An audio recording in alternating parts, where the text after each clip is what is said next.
I wasn't born in a boat, but it didn't take long to change that. From the time I was just a young kid growing up in Middle Michigan, fishing was always a part of my life.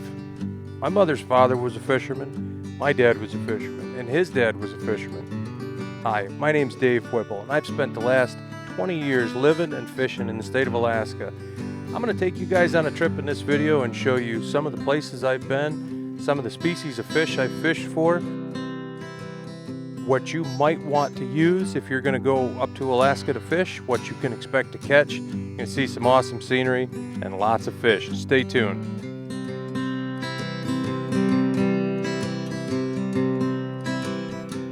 Pike fishing has always been my favorite. In the year 1998, I moved up to Alaska to work on Eielson Air Force Base, and that's my very first introduction to fishing in Alaska. On my first pike fishing trip in Alaska, I was really lucky to be accompanied by my sister, who's one of my oldest and favorite fishing partners.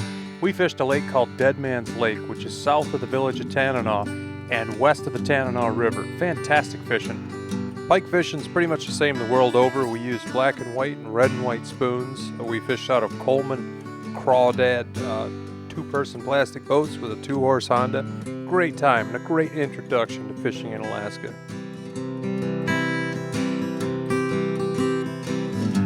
My wife Brooke and I got married that fall, and in the following spring we moved to Sitka, Alaska. Now in Sitka we were caretakers at Star Gavin Campground. We bought a fifth-wheel trailer and we lived in the campground while we worked in town. The fishing in Sitka is pretty much world-class. We made some good friends down there, especially these folks, Murray and Carol Mills. Murray and Carol had like a 20-foot ocean liner, and we would go out with them fishing for silver salmon. Now, I've never had a ton of luck with silver salmon fishing, and you can see in this picture, this is what you call beginner's luck. Murray was a good sport about it, but he did get me back very shortly thereafter. Murray and I took a 12-foot inflatable boat and went and fished Blue Lake for rainbow trout. Blue Lake has waterfalls that dump into it from every side, and it's literally one of the most beautiful lakes in the entire world. He had a really hot day of fishing rainbows with a fly rod and a black ant fly pattern, and I walked away skunked. Now, Sitka only has about 14 miles of road, and Blue Lake is at the very southern tip of the road system. Easy to get to with a car, but you will need a boat if you want to fish much of it. Now, fishing with a pole is not the only game in town in Sitka. I also did a bit of crab fishing, where you just take a crab pot, go out to about 75 feet of water, and drop your crab pot. What you do is take a half-gallon milk jug, poke it full of holes, and then fill it full of fish parts. Drop your pot, come back the next day and pull it up, and generally you had crab in it. You gotta watch those suckers though, because no matter how you hold them, they seem to be able to get a hold of you. Now, the greatest part of living down in Sitka was fishing out in the Sound. The early pink salmon run, they're coming right out of deep water, and they're fresh, and they're silver color. They haven't got any of their green usual colorings, and the water's crystal clear. They'll hit most any fly, but they really like a big pink woolly bugger with bead chain eyes. You could go out there and outfish the spinning guys about 5-1 with a fly rod. You didn't even have to work the fly. You just use a floating line, get the fly out there, and let the action of the ocean itself move your line and thus move the fly. We'd spend almost every evening out there in the Sound, up to your hips in water, black flies, having a fantastic time fishing pinks.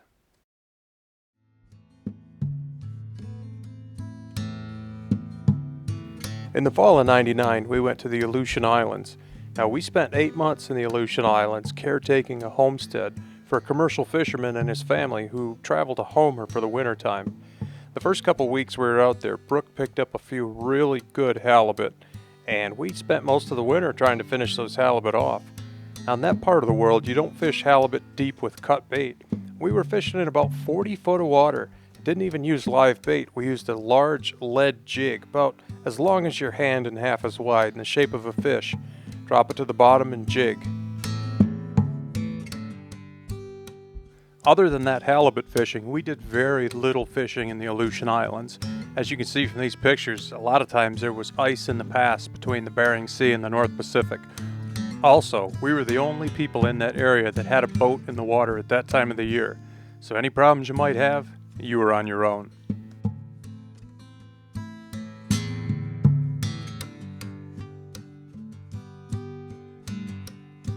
Now, growing up in Michigan, my favorite thing to do was to go smelt dipping.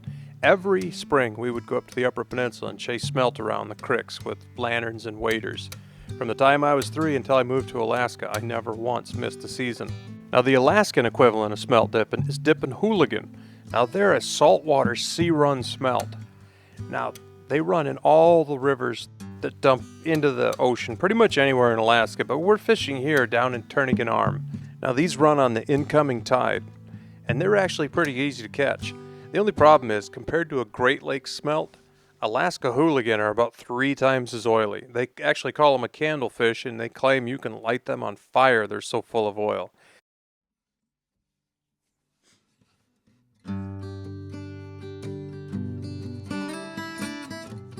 I've been blessed over the years to have a lot of good fishing partners. Of course, my wife Brooke, my younger brother Ryan, my sister Kendra, my buddy John Cassidy. We've pounded some great water, but there's always room for one more fishing partner. And when Brooke and I had our daughter Belle in 2003, well, we drug her along with us wherever we went. She got to do a lot of fishing herself.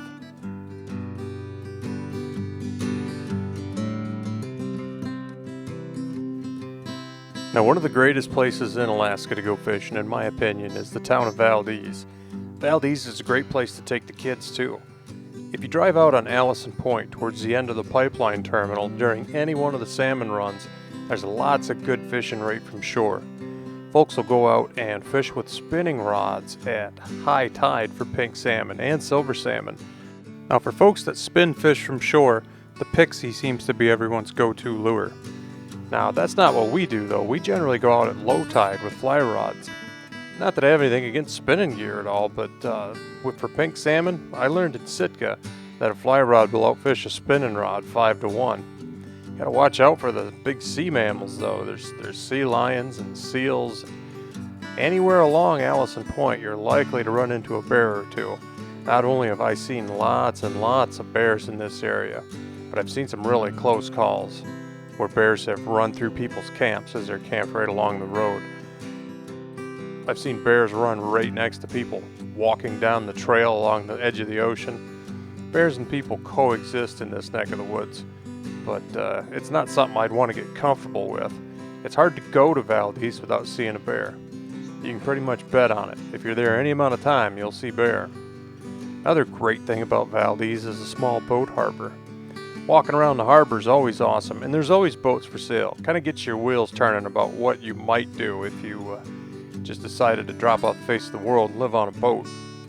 Our son Mick was born a few years later, and Belle and Mick, Brooke and I, try to always make it a point to get down to Valdez. Valdez has a hatchery where the salmon run up into, and it's a good place to spot sea lions pretty much any time of the day. One of the things we always tend to do in Valdez is bring our fly tying gear and set the picnic table in camp and tie up some flies, and then get out at low tide and spend a few hours just reeling them in. Fantastic place to go. World-class scenery, fantastic fishing, good wildlife viewing. Valdez is somewhere you want to go.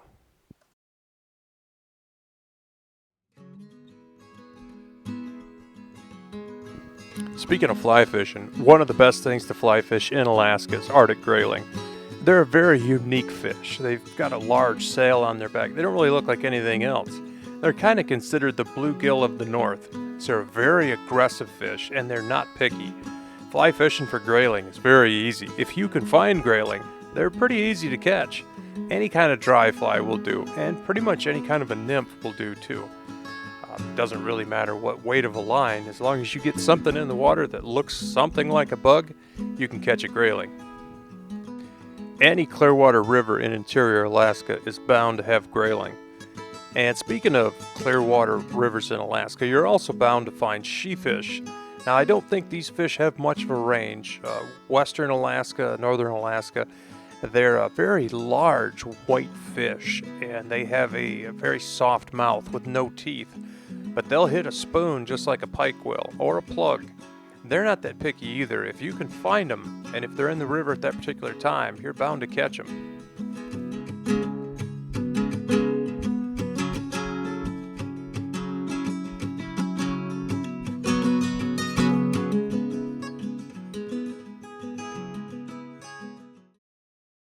Speaking of interior rivers, you can't forget the Yukon. It's one of the biggest rivers on the continent. Anywhere that a clear water stream dumps into the Yukon is bound to be good pike fishing. Also sheefish and grayling. Now if you wanted to fish with a pole right in the river itself, you can always go for burbot. They're basically the only freshwater cod, and they're about the only thing you're going to catch in the river with a line. Now you fish burbot off the bottom the same way you'd fish catfish. Go to the grocery store and get yourself a package of herring. Herring is some of the best burbot bait you can find. Once you've cleaned a burbot and cut the meat up into pieces, boil it in sugary water. Some people even use 7-Up. Once the meat's done, it'll float to the top, and dip it in melted butter. People say it tastes a lot like lobster, and it's called the poor man's lobster. If you're a resident of Alaska, you can apply for a subsistence gill net permit. With a gill net in an eddy in the Yukon River, you can catch pretty much anything. Dog salmon and silver salmon, king salmon, northern pike, whitefish, and sheefish. They're all in there. Now, of course, the traditional way to preserve salmon along the Yukon is to fillet the fish, leaving it together at the tail, and then draping it over a hanging rack and scoring the fillets.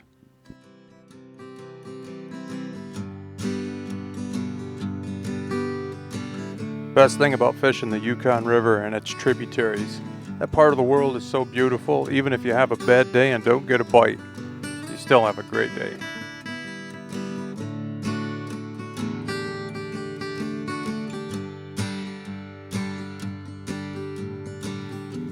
Now if you want to get out on the water, you're going to have some kind of a boat. My very first boat was a 16-foot aluminum canoe. I was kind of lucky growing up. I had a sister who always had a canoe. So I'd borrow her canoe or we'd go out fishing together.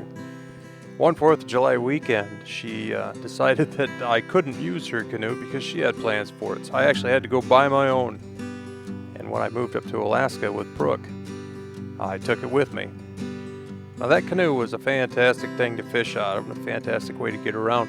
One of the things we used to love to do is to go up and fish Birch Creek, which is between the town of Central and the town of Circle on the Steese Highway. Birch Creek is a nice place for grayling and northern pike. Put on a small red and white spoon and a little bit of a leader and you can catch them both and you don't have to bring but one pole. Now my first real boat was quite a peach. It was given to me by a guy named Jerry Stilson. I poured concrete right out of high school, and Jerry was my first boss. And he had this boat that he obviously thought was was a pretty good thing to give away. It originally came in black and yellow. It was full of Bondo and spray foam. But after stripping off all the old paint and cleaning off all the old foam, it actually cleaned up fairly nice. My very first outboard motor I ever bought was right here. It was a Lawson. It's actually a 4-stroke engine, probably from the 50s. Now this motor got you right out on the water, but it seemed to refuse to ever get you back. That's why I donated it to the Fairbanks dump. Never buy a Lawson motor.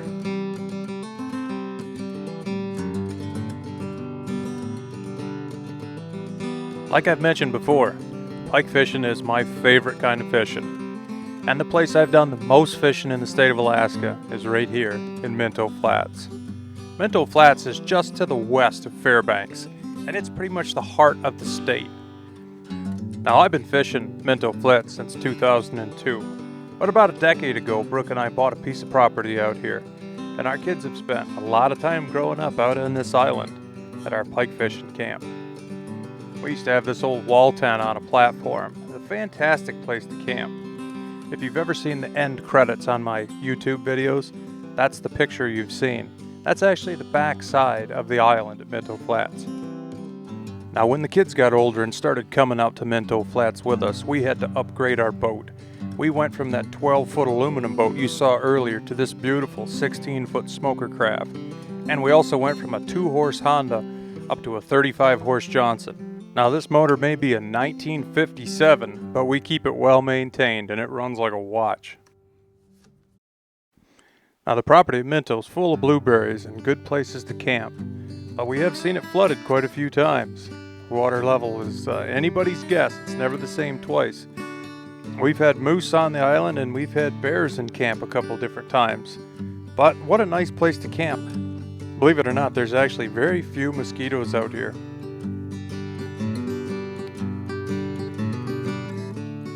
Our kids have spent a lot of time out here growing up.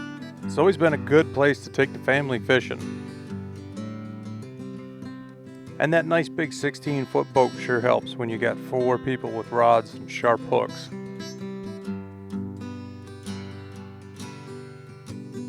Sometimes you get fantastic weather out here, but I have seen this water awful rough before. And being in a bigger boat, that's sure a good peace of mind. We've had some pretty sketchy trips out here in the old 12-footer.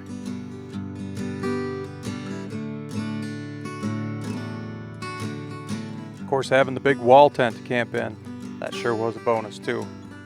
Sure have spent a lot of time around this old barrel. I found this barrel washed up on a bank out in the middle of the flats. And with a chunk of scrap plywood, it's been the family fish cleaning table for the better part of a decade. Now we have run through 3 generations of family dogs out here.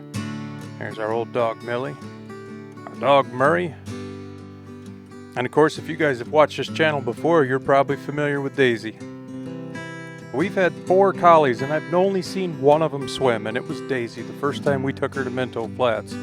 We left her on the island while we went out to do a little bit of fishing, and she could not stand it and decided to swim out to us. We met her halfway and pulled her in the boat. Now several trips out there, we've also taken our cat Roy. Roy travels well and he always loved hanging out on the island. Now all the water out in Minto Flats is full of tannin and it's very coffee colored. Contrary to popular belief, when you're fishing dark water, you actually want to fish with dark baits. Black and white daredevils have always been my go-to in Minto Flats. The only time in my life I've ever been truly lost was out here in Minto Flats. The smoke from a huge forest fire blew into the flats one day, and we were completely lost trying to find our way out. Now there's nothing like the feeling of being lost, and being lost on the water, that's pretty scary. We nearly ran out of gas before we spotted a landmark we recognized and made our way off the water. I've been lost out in Minto Flats in a forest fire. I've nearly flipped a boat in terribly rough water. I've had outboard motors completely fall apart. But you know what? Fishing this section of water is worth it because the fish are good and healthy and heavy, and the fishing action is consistent. It's just a fantastic place to fish, and there's nowhere else I'd rather go if I've got the time to go fishing.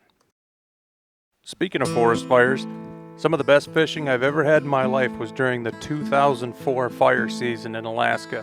In 2004, more land burned down in Alaska than any other year in history.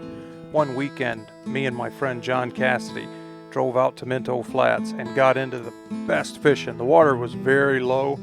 The fish were very hungry. Nobody'd been out because of all the smoke. And we boated big fish on top of big fish. I personally caught 3 that day that were over 40 inches. And the fishing was hot. Get a lure in the water and you had a fish on. Just magic. Another fabulous time out there was right in the middle of August.